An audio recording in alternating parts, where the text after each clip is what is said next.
Саламатсыздарбы? 11 каналында эртеңги күнгө карата аба райы менен тааныша алыңыздар. Мен атым Гүлмер Кимбек кызы. Адегенде температуранын өзгөрүүсү адамдын ден соолугуна кандай таасирин берери жөнүндө кыскача айта кетейин.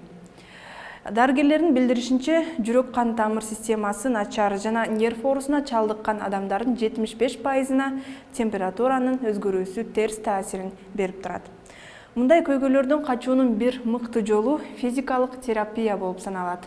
Ошондуктан абасы таза жайларда көбүрөөк сейилдеп, бөлмөңүздү ар дайым желдетип, нормалдуу температураны кармап туруу зарыл. Жана жаз мезгилинде С витаминин ичип туруу сунуш кылынат. Эми Борбор Азияда аба ырайы кандай болуп жатат? Буга кененирээк токтолсок. Кытайдын Ак Суу шаарында эртеден кечке күн бүркөлүп, түнкүсүн жаан жааса, Үрүмчүдө күн ачык. Казакстандын Борбор калаасы Астанада таң атканда жана күндүзү күн бүркөө болуп, кечинде күн ачылып, кубандырышы мүмкүн, түнкүсүн белүүн жаан жаайт. Алматы шаарында эртеден кечке асманды булут каптап турат. Өзбекстанда аба ырайы өзгөрүүсүз. Фергана өрөөнүндө күн бүркөө болгону менен абанын температурасы +20 градуска жылуу болот. Ташкентте асмандан булуттар таркап, кечинде кайра эле күн бүркөй баштайт. Бирок жаан жаабайт. Ал эми Каракалпакстандын Нукус өрөөнүндө күн ачык болуп, кез-кези менен асманды булут каптайт. Түркмөнстандын Дашогуз өрөөнүндө жана Борбор шаары Ашхабадта күн бүркөө болмокчу. Жаан Ашхабадта гана жаашы ыктымал.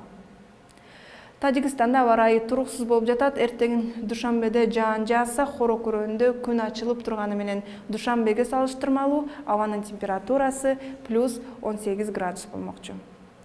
Кыргызстандын түштүгү менен чектешкен Ходжент шаарыны кара булут каптап, жаан менен кошо чаалганда жүрөт.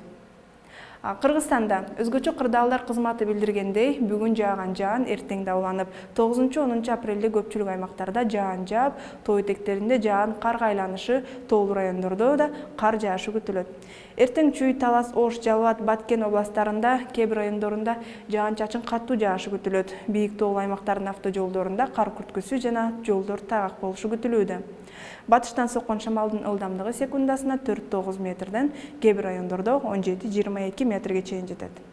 Ошондуктан кол чатырды алганды унутпай, жылуу кийинип, ден соолугуңузга кам көрүңүз. А11 каналы сиздерди баарынан кабардар кылып туруу үчүн өз ишин улантат.